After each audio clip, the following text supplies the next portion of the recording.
G&Q review with Patrick Manning. What's going on, guys? Not much. What is going on? Not a lot, not a lot. I have some good news, guys. I'm COVID free. I Co- got That's my shocking. Were you not? what I never had it. I don't know. Okay. I was coughing, and actually Celia was feeling a bit worse, so we got some tests done. Okay. Yeah. What symptoms did you have? I was just coughing.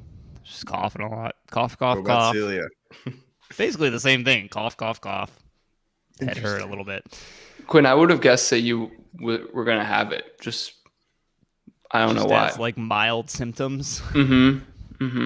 I got really sick. Well, like sicker than I have been in a while. And it was like so much congestion and like sore throat and just I felt like shit. I swore I had it too. And this was like, I don't know, 2 or 3 weeks ago. But I got tested and negatory. Damn. I'm surprised I made it this far too. Like that was my first test. I've never gotten tested before there's no school or work requirements, and damn, it was uncomfortable. It's not a pleasant experience. They just kind of ram shit up your nose. Did they do it to you? Yeah.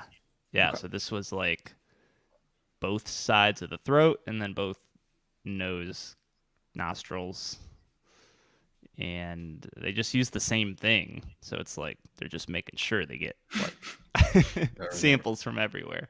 I did mine by myself. It was a drive-through. They give you like a little kit. They're like telling you what to do. A little Q-tip. Like shove it up there, and then you shove it up there, and they're like, "Oh, really?" Yeah. That's what I did And then you today. drop it off. Oh, are you sick? I'm actually feeling better today, but like the weekend and like Monday, Tuesday, I was feeling pretty rough. So it was like, might as well just get tested just in case. It's like what you had, kind of congestion, like just headaches, just kind of feeling awful. So I was like, eh. Did they give you a Q-tip, or they give you like a thin like pipe cleaner thing that you jam up? No, it's like a Q-tip. Oh, okay. It wasn't that long. It was like a swab. Yeah, it was like a Q-tip. Mine was really long, and I had to break it off to fit it back in the tube. Oh. They told me to break mine off before I put it in. That would have been a lot smarter. I don't know why.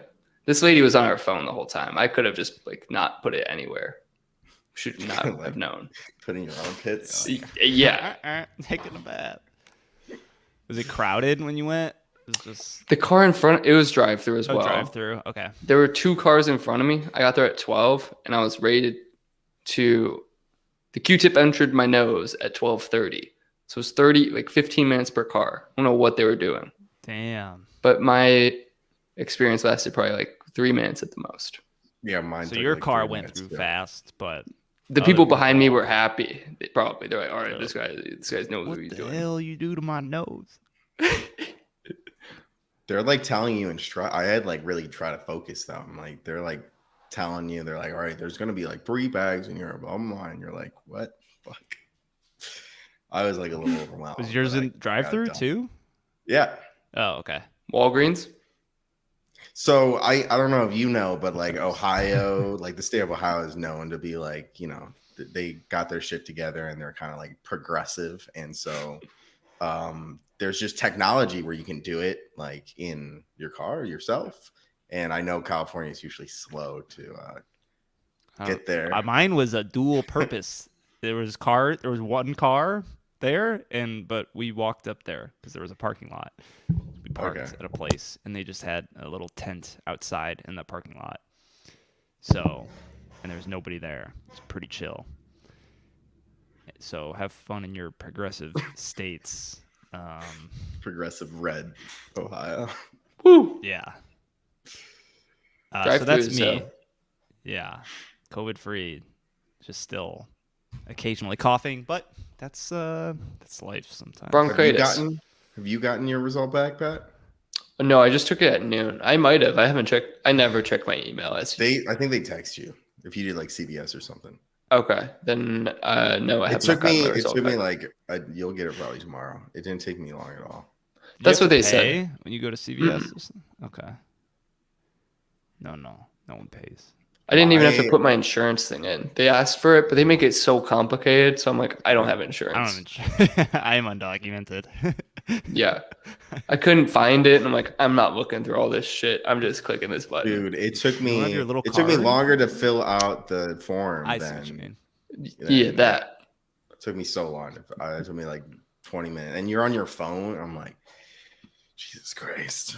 Right. There's like 30 different things of like what kind of insurance, who's your provider, who's Yeah, whatever. it's like, I'm can like, I just show you when I'm there?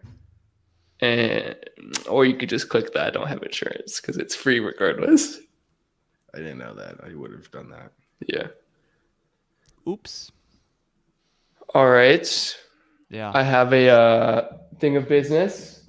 Yeah. What's your business? Look Pat? at this bad boy, guys. Oh, a little bit of ice. Oh wow. Oh man. Showing Oh. off. This is a secret podcast. Oh. You know we're live. That's okay. That's okay. It's all right. No one listens Is it to known? this. It's known by her. Congratulations. Pat was Thank you, showing thank off you. a pretty piece of jewelry there for anyone just listening and not watching the Yeah. YouTube live at 9 p.m. Eastern every Wednesday. Just a little Say- plug. Wacky Hazy- Wednesday. Wacky Wednesdays. Well, hazy lavender sapphire. So Yeah. you got the COVID test and you picked that up on the way home? No, I've had that for a couple of Oh. days. Yeah. That's I- exciting. It's pretty exciting. Yeah. A little piece of Why wasn't it in the Ice. case? I just picked it up. Oh, okay. I like to touch things. Does it Okay. feel like more real? Like, what's the feeling after you get one of those? You guys both have. Huh. I have not. Oh. Well, you're a little sad. You start looking at your bank account. Yes. Because I don't. You put down the deposit and then you complete the transaction when you pick it up. It's At least there's I no did. month-to-month payment. No, They're like, actually, yeah, yeah, you need to pay. yeah. Um, I was kind of expecting that to like be offered because I figured like everyone has to pay things. I don't know, might do some sort of like whatever. But they're like, yeah, here's your. It'll be this much. I'm like, oh, were you at a retail place or is it like a family owned It was generational yeah. thing? Yep. The dad started, grandpa started it, dad took over, son's learning kind of thing. They go to diamond school.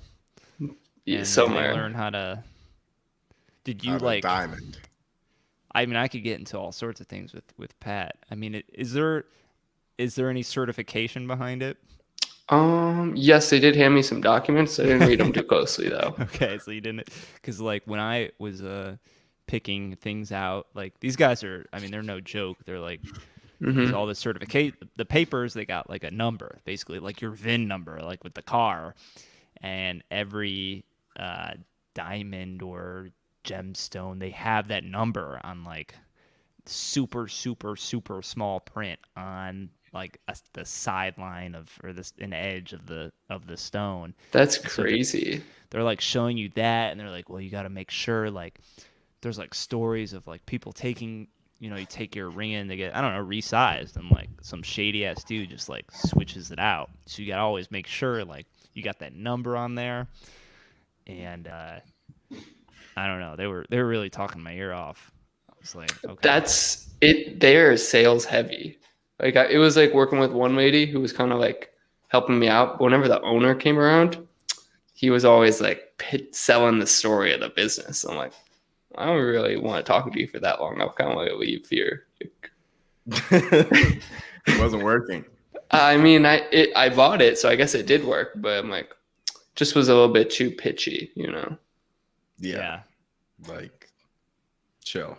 Yeah, like it's just relax, guy. You don't need to kind of like have full on salesman mode all for every interaction all the time. Yeah, you go. So what's the you got the next step, planned out? Any ideas? No I'm gonna ask real you ideas. one thing. Okay. I think that's like more of a secret, right? Yes. Yeah, That's. I don't think Pat maybe even knows. I don't Yeah. know. It's a secret. I'm keeping it for myself. You think we're gonna be around? when- Probably not. No. Okay, all right. Just making sure, you know. Mm-hmm. But you do have a deadline, or so I've heard. You know, Deadlines aren't real. Wait, No, I didn't know about this deadline. there was a end of 2021 deadline, if I recall. That was at some point was mentioned. How did that come up? I guess we can. Emily just has Strong expectations. Yeah. Have you talked to my dad recently? You know, Nope. at work. I don't think I've ever actually Teams messaged him in the past like 6 months. I see. In office, we would message from time to time, but you don't see people. You don't think about them. I don't know. I'm sure he's got I mean, he Nostradamus some things. He had some predictions. He also had another prediction regarding relationships that may or may not come true. I don't know what the timeline was, but that's a big next step. Little munchkins running around. Scary. But damn, Pat. Well, welcome. You're almost in the club. Yes. So, yes. congrats on that. Thank you. Thank you. Thank you. I'm sure we'll hear more in the future. Yeah. Secret me tells the unknown part of me, you know. We'll figure it out together. Hell yeah. All right. What are we talking about today, Grant? Today on this glorious September 15th. Today we are talking about the one, the only Shining. The Shining, a 1980 psychological horror film produced and directed by Stanley Kubrick and co-written with novelist Diane Johnson. It's based on Stephen King's 1977 novel, which I just read that was only 3 years prior. That's kind of crazy. And stars Jack Nicholson, Shelley Duvall, Scatman Crothers, and Danny Lloyd. It's about an aspiring writer and recovering alcoholic who accepts a position as the off-season caretaker of the isolated historic Overlook Hotel in the Colorado Rockies with his wife, Wendy, young son, Danny. Danny's gift, that's all I'm going to go with. Yeah. So what'd you think, Grant? I want to hear both of your thoughts before I share my own. All right. Well, I'm going to go first. Well, first of all, I think I mentioned it last week that I've seen this in like parts. I've never like sat down and watched the movie. It was always on TV and you saw like parts, and I don't think I ever got the full story. You like didn't have like the attention span for it or something. Exactly. I was like a little kid. My brain, now that I'm 25, my brain is fully developed. Frontal lobe. Isn't it like 28? Number keeps just it can do it's whatever. fueled. Yeah. Honestly, the research has like come out like you actually like don't like, you know, when they talk about like It cells never like stops. dying. Yeah, I think it never stops or something. Okay. Your brain's crazy. So you're still a child. Got it. Still a child, but I like this was another movie that you hear about a lot, and I think another one was like Saving Private Ryan, where like the titles like I never like got them. I was like Saving Private Ryan. They don't have that connection. The Shining. I don't know why it's called The Shining. Yeah. A horror movie. But now I know why it's called The Shining. Share, Quinn. Why is it called The Shining? Well, what is it like? Is there something shiny in it? There actually are a lot of mirrors which kind of like shine. But Can I share? Wait, I want to cut you off and share an anecdote. You just asked me a question. Sorry. Okay. All right, The Ring. It was just like in the same vein. The Ring. I never knew what it was about. I thought forever it was about like a ring, but it's like a phone call ring.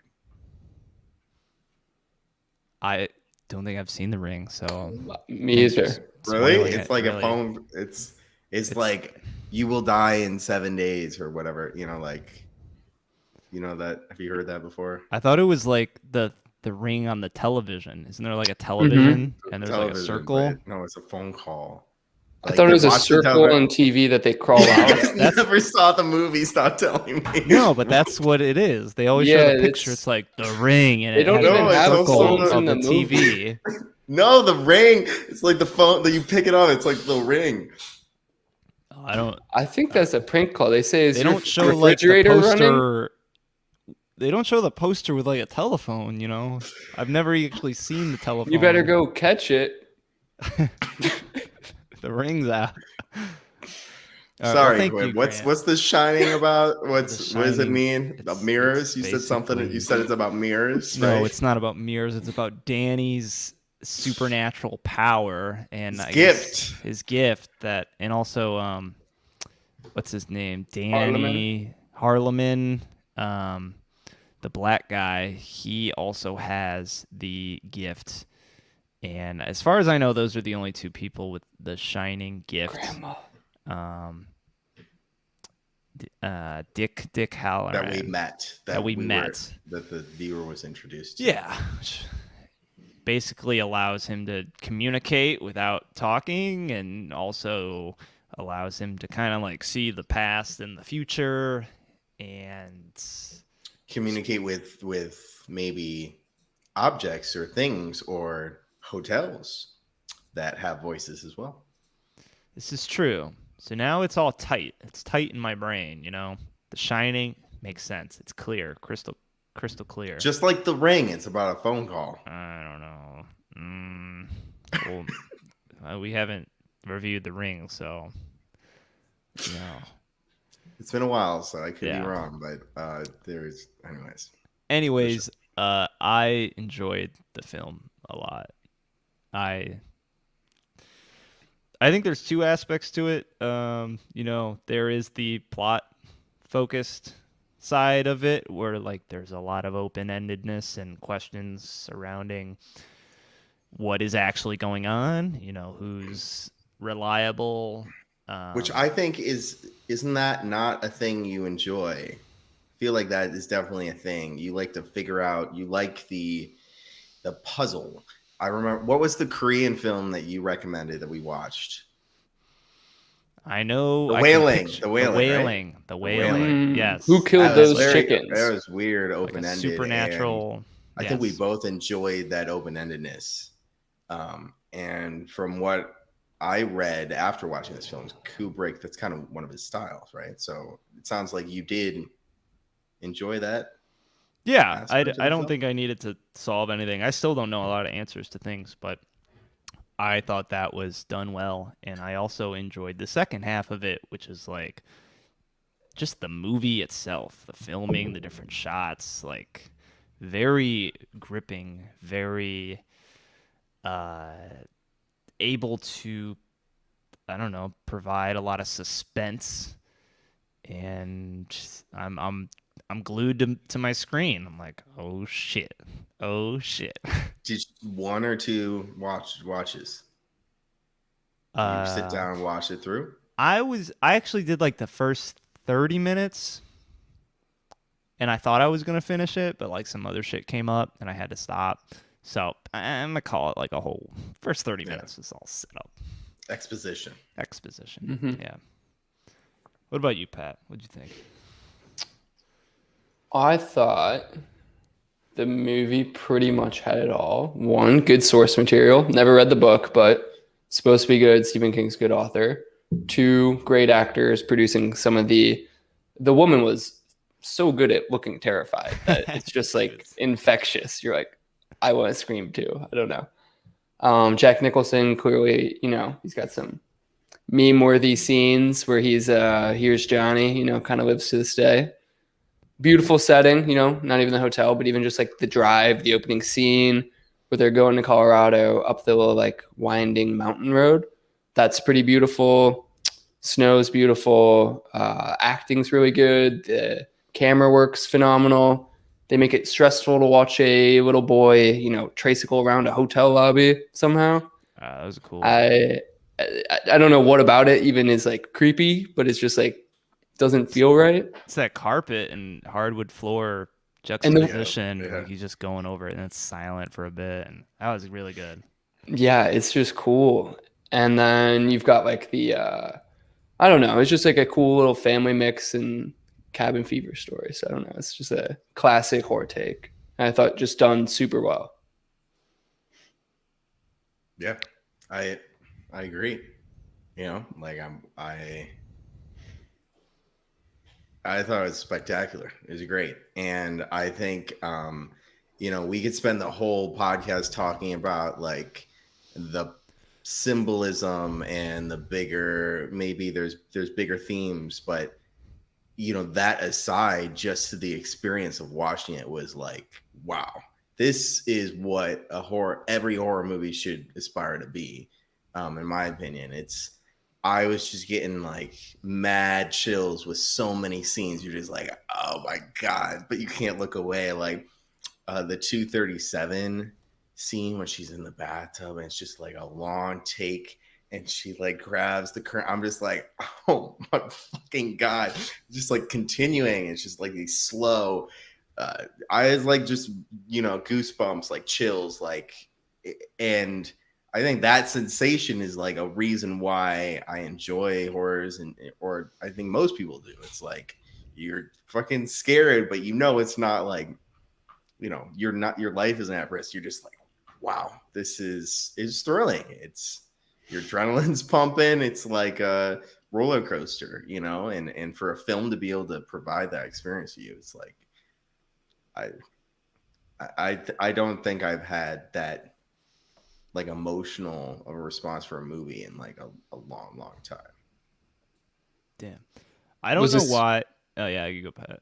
Was this so Quinn? This was your second watch, kind of first full, like 1.5.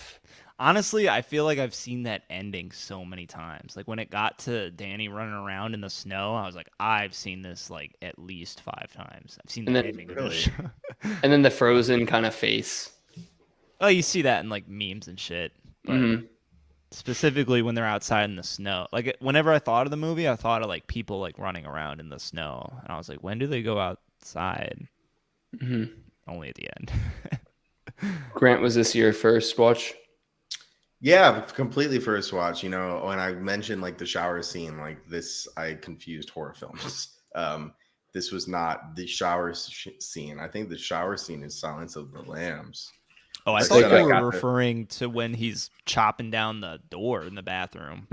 No, that's one. There's like an actual like she is showering. I think that's a Psycho by Albert Hitchcock. Oh, you're right. Yeah. And they use chocolate sauce. Yeah. Yes. Yeah, that's yes. So for whatever reason, I don't know. I guess in my head, I remember there's a bathroom act scene, so like I conflated the two. But you know, even there's like some small plot. Like that was the only time I guess I was pulled out because of the plot, because he kind of stopped after his hand was sliced, which is like understandable. But I feel like he would probably go in the bathroom and kill her. Well, I think he heard, yeah. The snowcat was coming. Yeah. Someone was approaching. So you got, I mean, what the hell is that? You gotta go deal with it. Because he knows like someone's coming. Because Grady was they're intruding on his business. Yeah, and that's probably why I didn't knock it at all. I didn't like think it was like a bad thing. I was just like, it felt like I don't know. He was crazy though, so like he totally just like diverted focus like immediately. He got crazy real quick too. Dude, I think it was the lady. I think it was 237. After that, he went to the gold room, and then like he just dove in and is talking to like the old caretaker who's not really the caretaker. He's like, what did he say? He's like, you have to correct them. He's like, you gotta correct them. I corrected her. I feel like even before that, when he was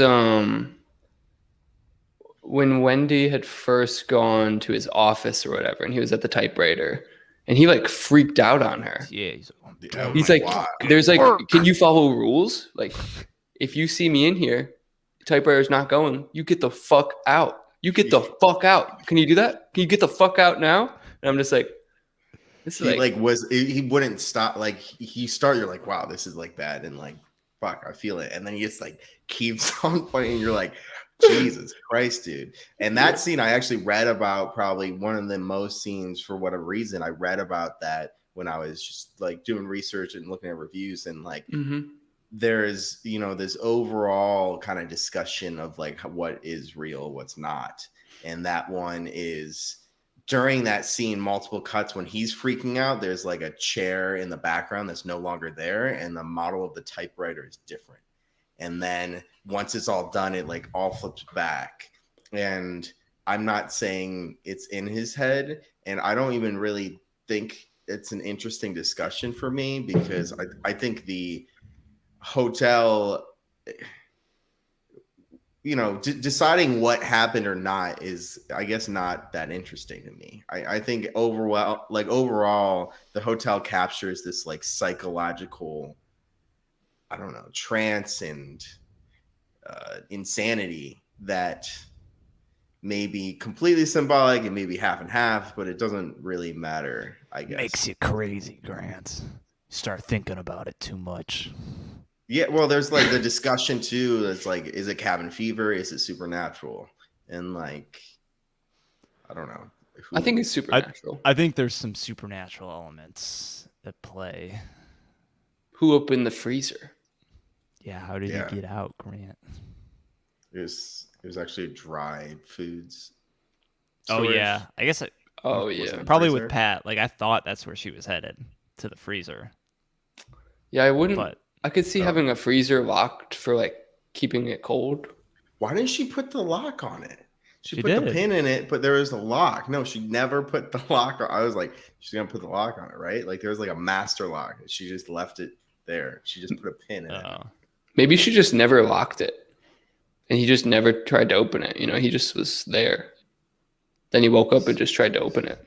He's all messed up, dude. He's like, the way he's moving around, he's using his tongue and stuff. He's a good actor. I like that. I don't know why the mainstream media, though, with a lot of these films we've watched too, they always come out. I always read about it. They're like, well, it was met with unfavorable reviews upon release. And I'm looking here that I don't know. Dude, if I saw that in a theater, I'd be like, oh my fucking God, that was insane.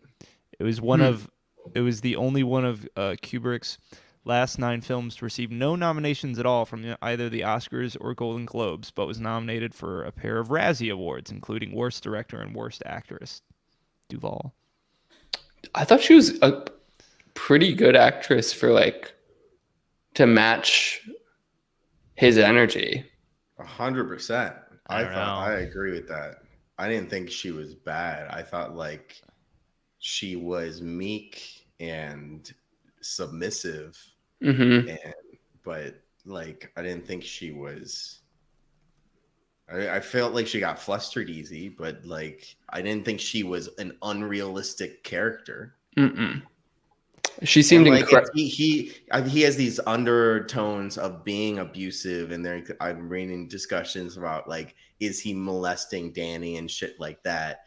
And he's the type of person who probably would marry a submissive. And he's a teacher who got asked to leave, and you don't know why. That's another, So like, I was reading that kind of sexual abuse theories too. I don't know if that was true, or maybe these people are just taking the book side a lot because it seems to be different, and when you change things a lot, people might get upset. Yeah. From what I read, the book side was a lot less supernatural. A lot more like alcoholic cabin fever. I thought the hotel. No, I thought what I read was the book. The hotel is like a spirit, or it's something that's trying to overtake Danny and Jack. It's like a carnivorous plant, like a fly trap. Like I think it's very apparent that there's like a soul in the house or something. But Mr. Allerman described that. I didn't read the kind book. of. I didn't read. Do you think? All right, so Danny shines, whatever. Did anyone else in his family do it? His mom or dad? Did they shine? Do you think in order to be so influenced by the hotel, was Jack like, did he also shine or no? No. Okay. I don't I feel think like so. he could. I feel like, and the reason why I say that is like it was called out that Danny's gift of shining was like spectacular, like the best in the world, maybe. Like he had a crazy ability to shine where like it's taking him out. Like, does Jack have a slight amount of being influenced? Yeah, I think that's pretty plausible. Mm-hmm. And maybe so slight to the point where it's like, is that a thought? Or am I hearing, like who says it can't be that slight, right? Like you're just like, Because he was kind of making comments like um, like when he first got there, he's like, I feel like I already know what's going to happen. And I feel like that's, the premonition that kind of like Danny was having too. Or like you can kind of see Oh, into the future a little bit. so I think, no. yeah, go ahead, Quinn. Well, yeah, I'm with you, Grant, where I think that's more like he got like taken over. There's so much shit with like Grady like saying like you were always the caretaker, Mm-hmm. and like Yeah. you don't know what to believe. Maybe that's Jack, and then by the end of the film he gets um possessed or merged with the hotel, and he's always been his spirit or something has always been part of the hotel. Like time doesn't really mean anything. Like you're in the hotel and you were there then and then you were there in the past. I don't think it was related to the shining ability Okay. when he said Yeah. those words. I think it like largely it was like fate and talking about that, like, and also like the ending shot shows that, I like the idea that it also this could have happened before and this is not the first time any of this is playing out, right? Like, and there's like, not saying there's a discontinuity with time, but you know maybe it's a different family and the Jack we're seeing is actually like looks like Jack because he believes it's him. And I think the way Kubrick like directed the film is that it feels like the horror and the spirits there, all the ghosts, it's timeless. It's like there's things living, and who says that this is not just another, like he's done this before. Maybe he's stuck in a loop. Like I feel like there's so many different possibilities, and that's what I thought when he said like I've been here before. It was leaning more towards that rather than like a shining ability. Okay. I agree with that. Did you guys read up on the one deleted scene of the ending of the film? Mm-mm. So there was about, I think this was a 2 or 3 minute scene that was cut at the very, very end of the film where I think Danny and what's her name, Wendy, escape from Jack. They drive in the snowcat, and I think what is described, I didn't watch the scene, but it was described that they were in the hospital or something, kind of like recovering from their injuries and settling down. But there is a report from the police that they couldn't find Jack's body. But you would think, oh, I mean, we saw him. He just got frozen to death in the middle of the fucking snow. Obviously, you should be able to find his body. But I mean, it was taken out. It's probably taken out for a reason. I think if that was really the case, you kind of put more stock in some sort of supernatural element, but maybe leaves it a bit more open ended. I kind of don't like that scene because I feel like you can explain it away by just being buried by the snowstorm. Like he's outside, just buried in the snow or whatever. And I feel like it would also break continuity because the previous person who had the role of caretaker and did the same actions the body was found. I'm assuming they went through the snow. I agree more with the second point. That's a lot of snow. Hard to find stuff. That's a big. They're looking in a maze. I think they're they're gonna use implying the- like he's gone. Like they don't know where he is. Yeah. And like that for me is like would make sense with how there's many, like I just said, I could see this have happened like many times. And even the story of the other husband, like killing his family, like that could have been Jack, right? Like in my head, like he could have been the one that made this guy, we're watching this origin that who knows when it took place. I don't know. I like the ambiguity. And I think, just maybe the comments that Grady said that was always the caretaker is making me think this or making me feel that way. Because they were like, Grady was, they're like, I was not the caretaker. What are you talking about? He's the butler. Yeah, he was like, I've never been the caretaker. You're the caretaker. You're the caretaker. And I think it's ambiguous for a reason, and I don't even know if I want it to be answered. This was one of the only few films, I'll say, like, this is one of the only few films that after finishing it within I watched it last night. Today I'm like, I would watch this again like this weekend. 100%. It's good. Yeah. I think you would be able to get more out of it. Yeah, because this was my second time viewing, so I was like, "What were you guys afraid of, like Tony at all, or, like bad intentions?" I mean, I think Tony. I don't know if he's a good guy or a bad guy, really, because he seemed like he was trouble from the beginning, and it was like an evil force within Danny.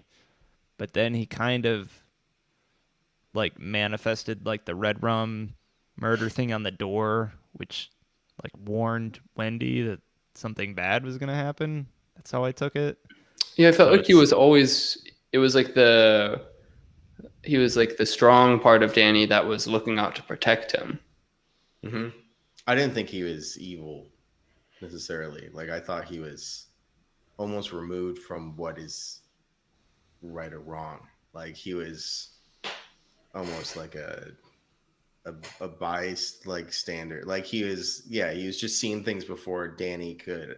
I don't think he was trying to hurt Danny ever.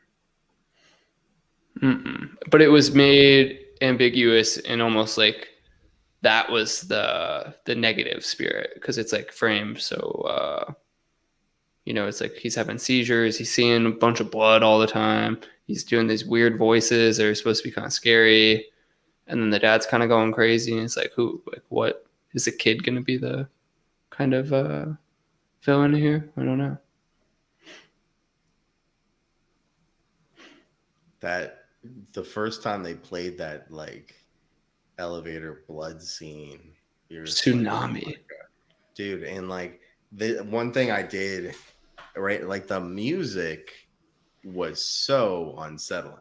Yeah, a lot of just high pitched, like 5 minutes, like yeah, when like nothing's happening. Yeah, you're like, what the fuck is like, dude, this is crazy. I said I loved it, and so the music, there was like eerie synths, Mm-hmm. But yeah, I don't know many horror films that off the top of my head predating this, but I feel like this is the one to beat, or like it feels like it, and I don't know how. Not the I'd be curious to see like. Yeah, the fog. I mean, now you have to be the fog, obviously, of course. But. Actually, we watched the remake of the Fog. Maybe the original Fog was actually all right. Well, you hear, like, I notice horror music in like horror movie, or I notice like the track of horror movies now, and you're like, it almost feels like it's put there to build suspense, and you like know about it, and for some reason this like hit different. It felt like, I don't know if it was rawer or what, but you were just like, this is, I don't know. It just gave me chills. And I felt like, sorry to interject. You can go with that. interject. That was my thought. I feel like it is the mismatch between like a normal scene with obscure abnormal music, whereas in a like typical more modern horror film, it's almost like you're hearing the scene, where this has like two different things going on and it confuses your brain and you're like, what's happening here? Whereas otherwise it's like someone's creeping towards the closet, you hear heavy footsteps, there's this thundering music, like what's going to happen? And you know what's going to happen. Exactly. But it's like, yeah. And now that you mention that, I think also oftentimes Kubrick would put on a soundtrack. It would like heat up and you'd be like, what? And then it would just die down and like nothing would happen. And then it'd say Tuesday. Yeah. You'd be like, the fuck? And then sometimes it would do like a jump of like a door opening or something crashing that actually happened in the scene. Like more of a jump scare. But yeah, maybe the fact that, I mean, he was just doing it all the time, that it just keeps you like in suspense. It drives you crazy at the hotel. Yeah. Yeah, it went by quick. I mean, it was wrapped up. I didn't know that when Dick got like hit by the axe, dude. It's pretty gnarly. I was like, I don't think any of that shit's gonna happen because I don't know, you're in the hotel. You should be able to hear if someone's like remotely close to you. But hello, he did it anyways. He just fucking jabbed. He's hobbling around. Yeah, he's holding his chest. Slammed him with that axe. Lloyd was the perfect the bartender. Yeah. Just like the reflection of yourself, that if you're going to a bar as a man with, family issues, he's like the best guy you can talk to, probably. He's like, oh, big problems. He's like, oh, the sperm bank. I'm like, I was like, you're like, oh my God. I wrote that down. The old sperm bank is what he said. You're like, what the fuck? It's not the best. Bartender just like, yep, know those. Yeah, I don't know. I just thought that line was funny. Very strange. I wrote that down. Yeah, I like things that would like that was abrasive. The only other thing that I thought would probably not fly is like when they were calling the cook. Grady was referred to the cook as the N-word. Like, that's the only thing that I thought would like not fly. Yeah, they were like saying it back to each other too. Yeah, like confirming it. Wait. I don't know if it was in the book. I don't know. If it was in some sort of book. I don't know. I don't know how they treat those things. I'm not saying one way or the other that it should. I was just like, I was just taken aback a little bit because you don't hear it often. No, I felt the same way. Mm-hmm. Even the same way I was taken aback, it was like the old sperm bank. I was like oh my God, they're gonna cancel this film. Took me like a second too. I was like, wait, oh, that's not good. That's you should have. He's talking about Wendy. Yeah, yeah, I did not know at first either. It took me a second. Yeah. My wife. The old sperm bank. You know, this film is a sequel that was released 2 years ago. Dr. Sleep. I actually loosely knew that. Is there anything that? Have you guys seen that? No, I mean the book has a sequel called Dr. Sleep, and I think interesting. It's basically Danny grown up. I have no interest in seeing it, but it's a fun fact. I did see something similar. Is that in April 2020, a spinoff titled Overlook entered development for HBO Max. HBO Max cannot miss. They rarely miss. HBO Max has opted not to proceed with Overlook. August 4th, 2021. Gotta keep up to date, Grant. Come on. Grant. You reading old articles? Happened like a month ago. Yep. Sorry. They were. Just gotta do your research, man. Quinn already had that pulled up. He's got Quinn's shining. Why'd shining. they drop it? I probably because you just. You can't touch this. It's too good. Yeah, you don't need it. You're not gonna make anything better than this. Jack Nicholson has so many infamous lines. He is so good. What is the Shining offshoot series Overlook from Bad Robot not going forward at HBO Max? What is Bad Robot? Bad Robot is a production company by J.J. Abrams. Okay. I think a lot of people just love to hate on J.J. Abrams too. They're like, "Fuck J.J. Abrams. He ruins everything he touches." What did he start out with? Like Star Trek? Is that where he started? The movies? Oh, like that. Yeah. Didn't you do like Transformers and shit? No, that was Michael Bay, I think. Who did Battlestar he Galactica? did E.T., right? Didn't you do E.T.? Nope, that's the guy who did Schindler's List and Jaws, Steven Spielberg. Oh God, a lot of these people. I'm looking at anyway. Business, Star Wars, regarding Gone Fishing, Armageddon, Joyride, Mission Impossible 3, Star Trek, Super 8, Star Trek, Westworld, Star Trek, Star Wars, Star Wars. Yes, Star Wars. But the first time he did, he was probably doing like shit. Star Trek TV.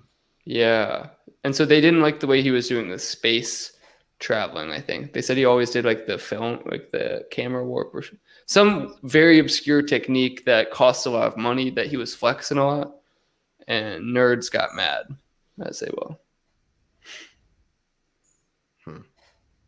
Have you guys ever seen A Few Good Men? No, I've not. That movie also features Jack Nicholson, and just like this, it probably has an even more iconic line where it's like, so it's about some Marines who are getting hazed and one of them dies, and he's like the drill sergeant who's like ultimately responsible. And so there's this whole investigation, and he has him at the stand, and he's like, "You want the truth? You can't handle the truth." And that's like, I don't know. That's where it comes from. Yeah, I feel like, yeah. He was in One Who Flew Over the Cuckoo's Nest. That was an iconic role, I think, of his as well. I mean, he's been in so much shit. Always just a little bit off the rails. Yeah, man. J.J. Abrams, he's such a star. Oh wait, not J.J. Yeah. So The Shining, is any closing thoughts, closing arguments? Actually, furry scene, that one. Anyone have any thoughts on that? The only thing hot. The only thing I was reading about is like also related. Like they were making so many arguments that like I have to read again, but like it had to do. Their argument was like it had to do with Danny mentioning like this bear, like scene. There's like a stuffed bear involved, and like Jack Nicholson was like the bear because he was sexually assaulting Danny, and then the guy was wearing like a bear costume and was like involved in a sexual act. I don't know. Yeah, I saw that, and then I saw like in the yeah. I read that. Oh, in the book they left out a scene, about like this. You like the original owner of the hotel, right?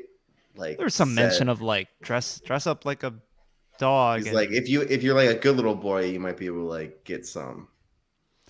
I don't know. So it's kind of like startling. An Easter egg for a book reader. I don't know. I like that he included like that's when Wendy starts fucking like the whole hotel like no longer makes sense. Like obviously the hotel is kind of like disorienting throughout, but then like during that span of like 20 minutes when Wendy's running around, she's with like her seeing this shit happen with her knife, and she like sees that, and it's like the elevator, and there's all those people. It's like all these 1920s flashbacks. You're like, what the like, and like all this talking everywhere that you can't understand, but it's just everywhere. The skeletons like showing up the room. Like, okay, Well, I think The it's only going one back thing like that I to want the party, like that 1920. that's the party last thing I want to talk about. with the photograph. Yes, the ending. 1920. They zoom in. It's Jack Nicholson. I was so dumb too. I was watching. I was like, oh well. I thought it said 1971, and I was like, oh, so this happened last year. I didn't make the connection. 1920s, 1921. Can you read cursive, Quinn? I can. I just Not good. was I thinking don't even think it's a cursive. I'm just joking.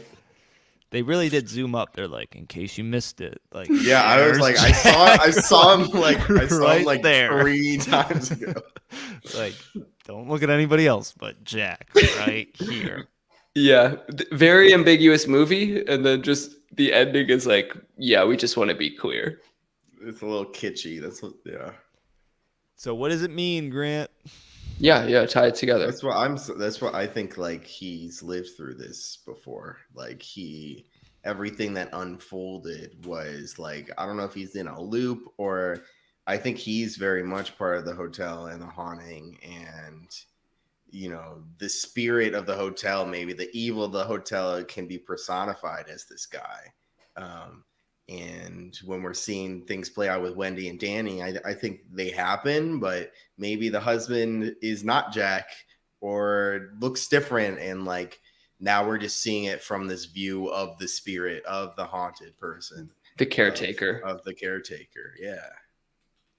Yeah, I don't know if he's synonymous with the hotel, but he is some sort of reincarnated evil spirit that's always gonna find his way back to the hotel. And I think it's a trick at the end where, like, I mean, they show him in the picture. I don't think the picture in real life is of him, but like that person has the evil in them, something like that. Like, once they die, another person comes. Someone's got to be the caretaker. The same, that ends up. But I caretaking for what, 1 season? That's it. He only did last 1 season. Yeah. Yes. I don't know. It's tough to say. I think It's tough to say. there's some unreliability going on. So, like, I imagine that was the last scene in both versions, and the version that you mentioned that was like the scene that was deleted would probably say that he wasn't found before that scene. So now you know that his body's not found, and then you zoom in that. I think that heavy-handed. That'd be better. That makes a little bit more sense. You're like, oh wait, what the fuck just happened then? This guy, did he exist at all? Like, what's going on? Who? Oh, sorry. I don't think. Where did the Danny choke marks come from? I think the lady.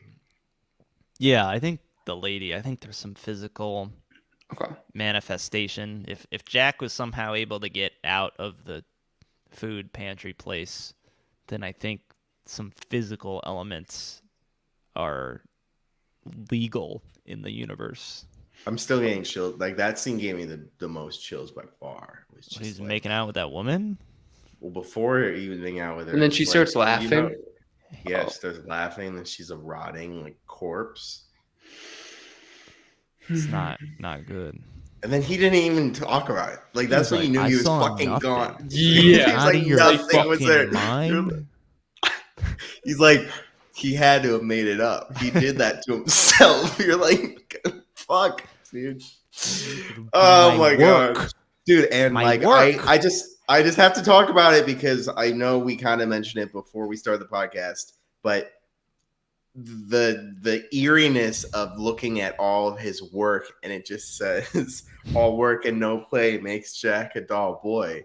Like, you're going through it when he's just going through it, and the way it's all formatted different, as if it's something else. You know, this dude just fucking lost his mind. It's spelled wrong too. It's not like there are typos everywhere. Yeah, he's just like, oh, and like, so that I think he thinks he's typing something else. So like, he's possessed. Like, he thinks he's typing something else, or maybe he did type something else, and it was really that could have been a great work, But like how we're seeing, the caretaker in this husband's position, we're seeing this fake manuscript where really it could be like a one of America's best novels.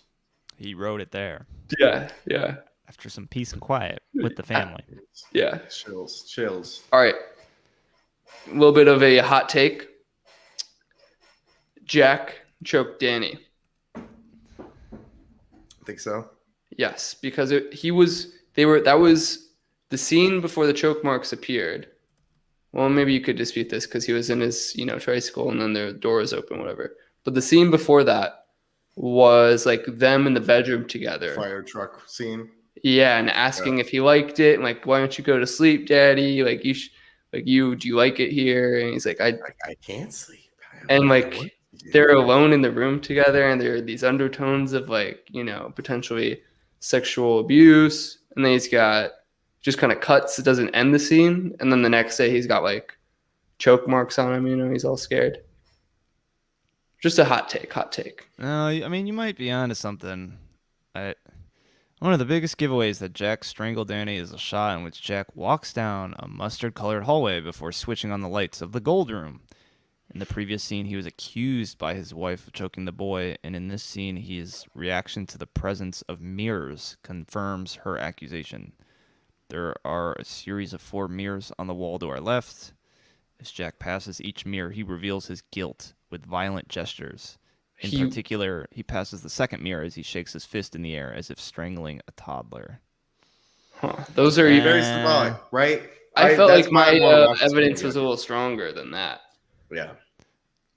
I don't know if he was just crazy. And now that I'm thinking about this, like I think this film is so cool because you can think that. I bet if you believe that he did strangle Danny, I bet if you watched it through, you're gonna find things that support he strangled Danny. But if I said there's no fucking way he strangled Danny, I won't believe it. And I watched it through, I bet I'll think I'm right too because of how ambiguous it is. Like I think it's almost like you're falling into this psychosis of the movie of the hotel, right? And I don't know. I think it's brilliant.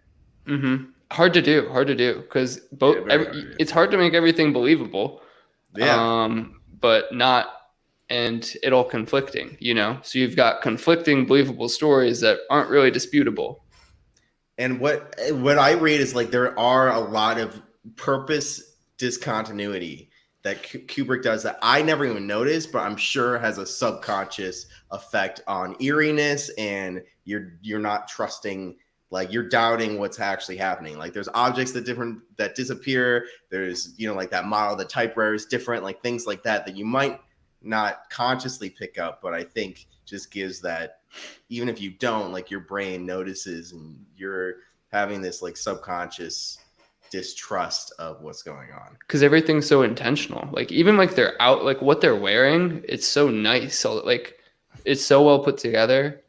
I mean, we're talking about like her outfit was like Goofy from Mickey Mouse, and like that has symbolism and all. Dude, I mean, I'm like looking forward to a second watch, but we're already at an hour. Well, I feel like we could talk my last another hour. piece of evidence for Pat's theory is that he's reading like a Playgirl issue. Jack is in the lobby,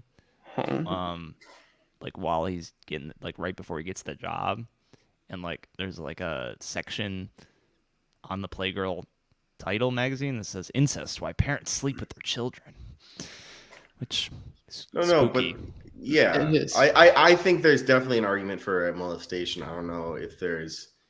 I think there's more ambiguity if he harmed him in that moment with that bruise. with there. I see what you mean. Like, but one of the coolest things I read that I think is thematic is when he went into 237, that whole girl where he started making out with something that was beautiful, and then he looked in the mirror and he saw how grotesque it was like a self-reflection of him realizing that what he's doing with his son by molesting him is not okay, and it looks like it's sexually attractive at first, and then upon reflection he's like taken aback because he's like looking at himself in a mirror like, what the fuck are you doing? And he just stormed out and completely denied it, never talked about it. He said, I see nothing, I saw nothing, you know. And like that in itself was like, when I read that I was like, that makes like an argument of like molestation for sure. Yeah, I didn't think about it that way at all, but that's like complete taking advantage of it. He's walking into a room. It's almost like a child like anxiously walking into their parents' bedroom, you know, as like a little kid. Dude, I didn't think he was gonna make out with like, dude, it's accused that you, like, this woman assaulted your kid. He like started making out. He's looking at her like, oh my god, this is the nicest piece of meat I've ever seen. I need a sperm bank. Yeah, this is a fresh sperm bank. Yeah. About to make a deposit. Gross. All right, Grant, is it about that time? It's about that time, the G&Q patented review where we decide whether the true rating of The Shining is over or under the IMDb rating. And we are sitting with almost 1 million votes, 941,000. A lot of people have seen this movie. 8.4. It's high. High indeed. I waited to give my initial reaction, so I'm going to go first. But I would go over. I think after watching this, I think this is the best horror film I've ever seen in terms of the emotional experience it took me through. The amount of chill, like, it's everything I want in a horror. It's smart enough. It's gripping enough. It's ambiguous enough, and the way it scares you is just through, just like chills, and it's not cheap at all. It never felt cheap. You're freaked out.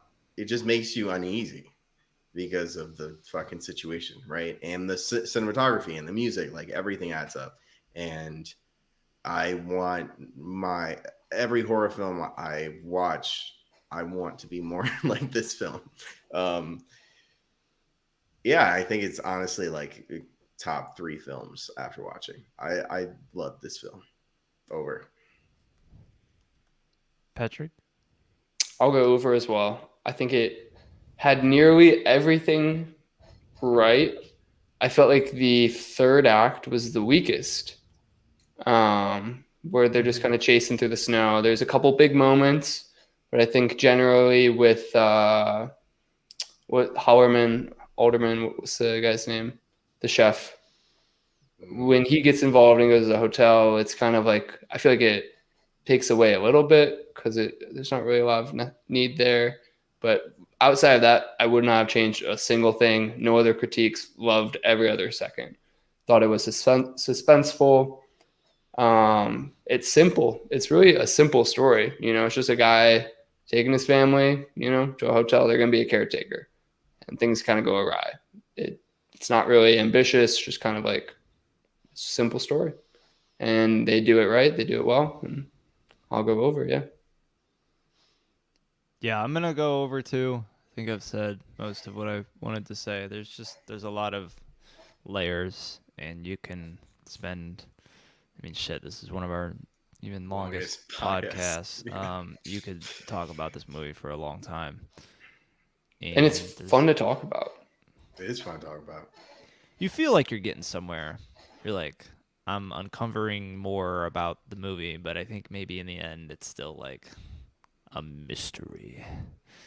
I think, and what I read about like Kubrick in general, I think it's a lot of his films are like, his signature is it's open-ended. Was Barry Lyndon open-ended, Grant? I don't know why Barry Lyndon would come out and win awards, and this one came out and didn't. They had bad taste. Bad taste back in the day. Maybe they weren't scared. They were dealing with like wars and shit. Full Metal Jacket won in 1980. Guess he got Vietnam War, right? Yeah. Have you guys seen Full Metal Jacket? No. That's Kubrick that came out at the same time as this, about Vietnam War. It won a lot of Dude, awards. after watching this film, like, and everything I just said, like, I feel like I have to go through every one of Kubrick's movies. Yeah. Like, I was literally blown away. Like, I've never felt this way about a director where I'm like, oh my God, this is literally everything I want in a movie. I'm down to do a squad watch sesh for Full Metal Jacket. I watched half of it. I literally had to turn it off. I was like, what the fuck just happened? And I stopped That's watching too it. intense. Damn. Yeah, it's crazy. Yeah. So is it like a you don't smoke beforehand? You could, but you might not finish it. I was glad I didn't for this one. Jeez. Mm-hmm. The music would have been extra nerve. Just like, wow. Yeah, I mean, it's a lot of high-pitched noises for a long period. Probably messes with dogs. Oh, Rocky was scared at points. He was like, we were chilling. All right, yeah, I'm in over. What? Three overs. 3 overs. What are we doing next week, Grant, on our 100th podcast episode? Number 100. 100. It's not just any week. This week we bring you probably our longest podcast ever, and next week, is our 100th episode. So Quinn and I, we talked and we were brainstorming what can we do that's special. Scooby-Doo the movie. Quinn mentioned Shrek, and I said, I'm never gonna turn down a Shrek film, but I gotta watch it for my birthday in a few months, so let's save it until then. But it was brought up. What we landed on is, like, as we've watched films in the past where I feel like I've actually wanted to commit more time to them, like Three Ninjas is probably a bad example, but an example where you see. I really wish I saw the other Three Ninjas. Kind of, right? Like the reason you think that maybe the reason why it's so low on the list is it has a history behind it. What's a better example? Superman, which we actually did go and watch the original. And anyways, so we're gonna do series. There is a new film coming out in Christmas, which is a resurrection of an older, a series, a trilogy that you think it's been so many years since the trilogy ended. There's no way they're going to Gears resurrect. are spinning in Pat's head. There's no way they're going to resurrect this. Yet they did with the same lead actor, except they got rid of Morpheus, the actor, whatever. Or it's fine. We are watching the Matrix series. I have not seen the second or third. We are watching one for the 100. We are watching 2 for the 101. We're watching 3 for 102. And then we're going to take a break for Matrix. We've watched all of them. And we're going to enter back when it's released during the holidays. That sounds like a good plan. We can do the new Dune after the third Matrix, maybe. I think. Yeah, I mean, if timing lines up. I don't know. But I think that will. There's going to be roughly some episodes in between 102 and Christmas when the fourth Matrix movie comes out. So don't. And Dune will be one of those movies in between. Dune will be one of them. Wait. Is this why have I not heard anything about this Matrix movie if it's coming out in a couple months? It's coming out on Christmas. You haven't heard about the Matrix? Yeah, man. I had no idea what you were talking about. Yeah, well, he not only is starring in it, but I read that he has been asked to do Matrix sequels forever, and he's turned them all down until he read the script of this one, and he said, "I'll do it. I'll do it." Grant's giving away a lot. I don't know. What is it? A sequel, or are they redoing one? It's a sequel. It's the fourth. It's post. It's fourth. But it's not a trilogy it's the anymore. Matrix. It's the fourth Matrix movie. I'm pretty sure the trailer came out. I don't know if it did or not. But it's the sequel to Matrix Revolutions in 2003. But I think it's like ambiguous of the time, like if it's a simulation or not. Like the timeline is not. It doesn't have to follow as much as a traditional sequel. You haven't seen 2 or 3. I'm not listening to you. Yeah, Sorry. Mr. Matrix Have you expert. guys seen 2 or 3? I've I seen have a the long time trilogy, I ago. think, twice. 20 years ago. I watched it last year, I think. Yeah. Oh wow. I Okay. didn't. Yeah. My mom really likes the movie, so I watched it with her. I think I've seen DVDs of the Matrix box set at your house before. Yeah, she's a big fan. So Sunglasses. you've basically seen the trilogy then, Quinn. You've seen the box set. I never watched it with Patrick's mom. Thank you for sharing that. All right. Anything else to say? All No. right. We will see you guys next week for the 100th episode GQ review. Woo! With the Matrix, and it's going to be the start of a larger examination of the Matrix as a whole, as a trilogy, and as a quadrilogy. Quadrant. Quadrant. Thank you all for listening. I hope you enjoyed our review of The Shining. Highly recommend. All of us went over. And if you have maybe a horror movie that you're like, hey, this totally tops The Shining. Maybe it came out before The Shining, and The Shining's based off of it. It's ripping off of it. Please send us an email, feedback@gqreview.com. You also can follow us on our social media at GQ That is for our Instagram and our Twitter. We hope to hear from you guys, and we hope to see you next week for our 100th episode review of The Matrix. All right. Peace. Peace out, guys. Peace.